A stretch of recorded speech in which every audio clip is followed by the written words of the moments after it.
WhatsApp guys, welcome back to another reaction video. आज की video में हम देखेंगे कि डॉक्टर आनंद रंगानाथन सर ने कहा है कि योगी जी बनेंगे नेक्स्ट प्राइम मिनिस्टर। आपका इस बारे में क्या पॉइंट ऑफ व्यू, आपको क्या लगता है जरूर बताइएगा। मुझे पर्सनली लगता है कि अभी तो बनने मोदी जी ही चाहिए। लड़ेंगे इलेक्शन, लेकिन आने वाले वक्त में जब मोदी जी के बाद अगर कोई चेहरा दिखता है हमें पूरे देश में, तो मुझे योगी जी दिखते हैं। आपको क्या लगता है इस बारे में जरूर बताना। टीआरएस चैनल से वीडियो है, ओरिजिनल वीडियो का लिंक डिस्क्रिप्शन में। रणवीर भाई का पूरा पॉडकास्ट भी आप देख सकते हो, और कोई वीडियो आप सजेस्ट करना चाहें तो जरूर बताइएगा। 1 2 3 गो। Highlights channel of the Ranveer Show. This is TRS Clips. Teach me about your scientific opinion on Yogi Ji. On Yogi ji, scientific opinion. Yeah.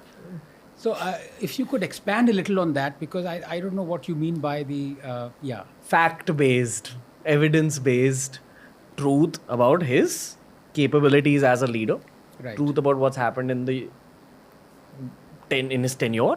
Right. And as CM.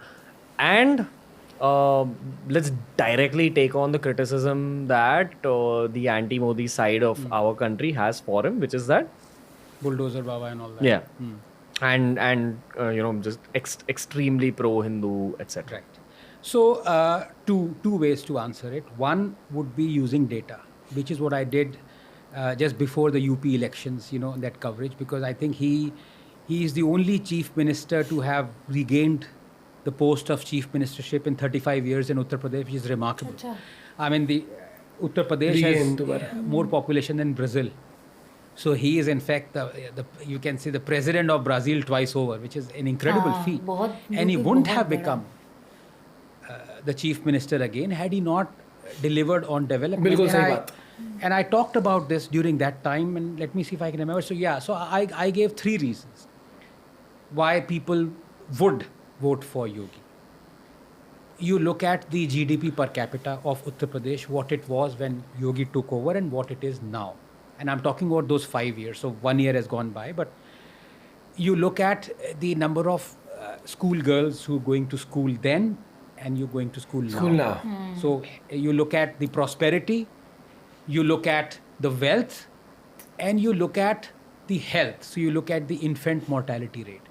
So, the quickest way to judge if a government has done well or if a person has done well is on these 3 prosperity, because health, wealth, and education. As far as the wealth is concerned, the GDP per capita was, I think, 45,000 rupees for UP. It is 60,000 now. Okay, in the 5 years after 5 years of Yogi. As far as the education is concerned, there is a 10% increase in the school girls in girls going to school in Uttar Pradesh in those 5 years. And there is a 10-point decrease in the infant mortality rate in the 5 years that So he has done, and in terms of infrastructure, highways. So that's why people voted him. So if you were to go by facts, he has won the confidence of people, which is not a unremarkable feat at all. I mean, as I said, in 35 years, the only person to have become the chief minister again is just बिल्कुल सही remarkable. बात। So yes, he has done good for Uttar Pradesh. His bulldozer thing, I gave my reasons that I am against it, because there are ample High Court and Supreme Court judgments that you have to give a 15-day notice before you demolish somebody's, even if it's a criminal's house, through bulldozer. And also, you cannot have transfer of guilt. So you cannot make the family of the gangster suffer. And if you demolish the house of a gangster where his family is living, so you're making them suffer as well. So those were the reasons I gave. But then again, I mean, the courts have seen him do this. And if they haven't been able to stop him, then clearly he's doing something legal, right? Otherwise, people would have stopped him. from बिल्कुल doing सही it. बात, बिल्कुल सही बात। So, Point. yes, you can object to it, as I did, whether he's doing something morally right or not. The courts have clearly ordained what he's doing is legal. So these are the 2 aspects of it. Okay. Yeah. In a concise manner, how would Yeah. you look back at his tenure, and is he a worthy PM candidate? Oh, he is. He's definitely a He's worthy definitely, candidate. मेरे हिसाब से I would बिल्कुल। like to see him junk socialism more than what he has. Okay. That is my fear. But that has been my fear with every politician. I mean, look at the Karnataka election, the kind of socialist promises that the government has made and has possibly won in a large measure because of those. Free bus tickets, free subsidized electricity, मुझे free नहीं पसंद this, ये free cheese. that. Now they are having to, fulfill those promises, and the exchequer will go, into a deficit by more than 100% if it does it. So that's the bane with every politician. So not just Yogi, Free का but लालच देके ना। the prime minister has to have a vision, and Modi had a vision. Modi hasn't fulfilled that vision 100%. Is my grouse with Modi. Modi has balked and has retreated a lot more than what I thought he would. I mean, Modi as a state minister, chief minister, totally different kettle of fish as a Modi as a prime minister. So these are playlists made especially for you.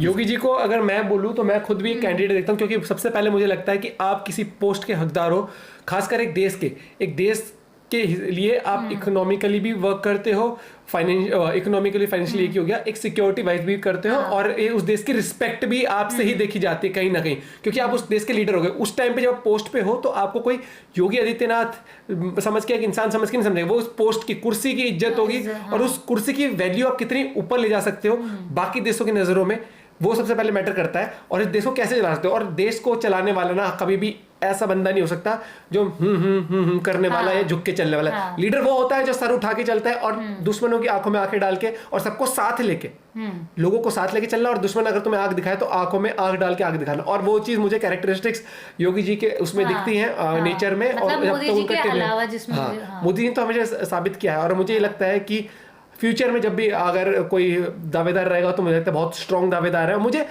To be frank, क्या होता है कि कोई भी एक party होती है ना, पार्टी जीतती कब है, जब उसका एक लीडर स्ट्रांग होता है।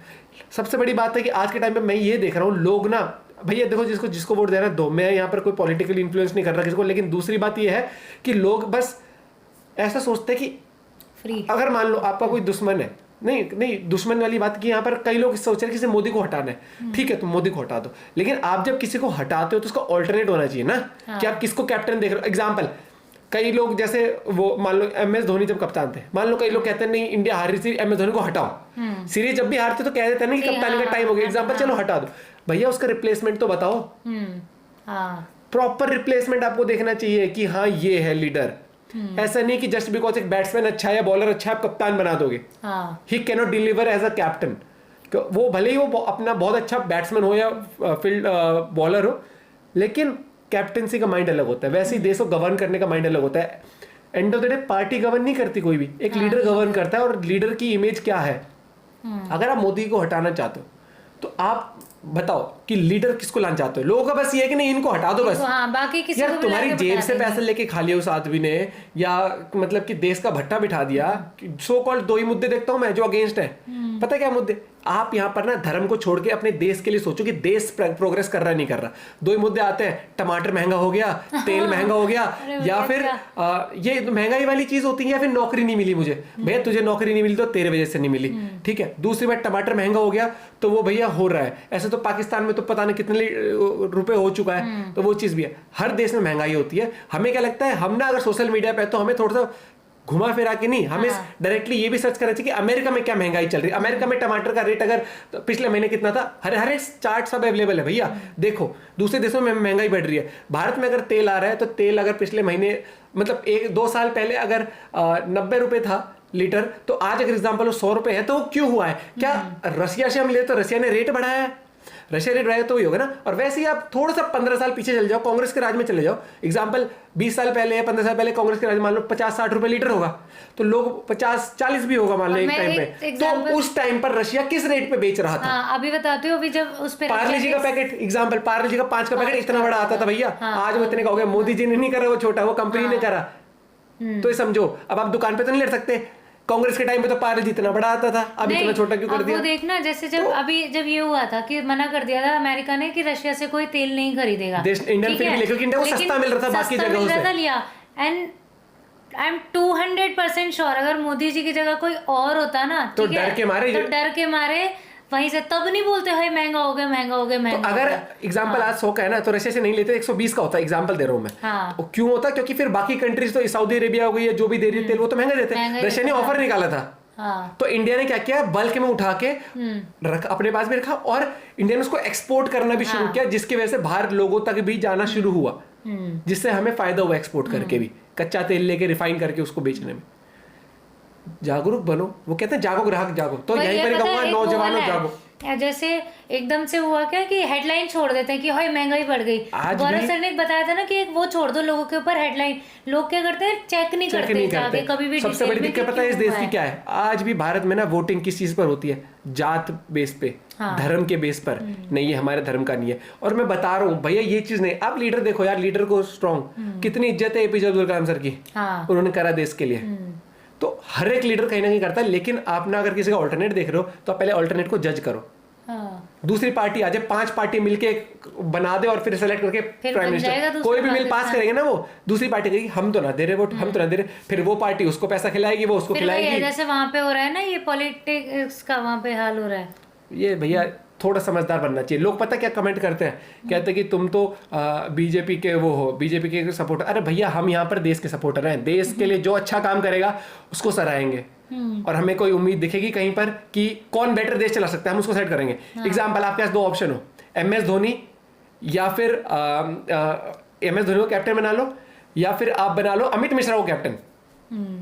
तो अमित मिश्रा बहुत एक्स्ट्रॉर्डिनरी बॉलर है, नो डाउट, लेकिन कैप्टनसी स्किल्स अगर हम बात करें, हम जज भी करेंगे तो हमें दिखेंगी MS धोनी में, वो चीज आती है। और फिर एक प्लेयर हम बात करें जिसका नाम ही नहीं सुना, एकदम से कैसे बना देंगे आप उसको? या तो कुछ काम कर रहा हो बहुत ही बैक टू बैक, बहुत कुछ यार, तो हर एक चीज का टाइम होता है, जजमेंट होती है, आपकी मर्जी है। मिलते हैं वीडियो के साथ, बाय बाय, टेक केयर।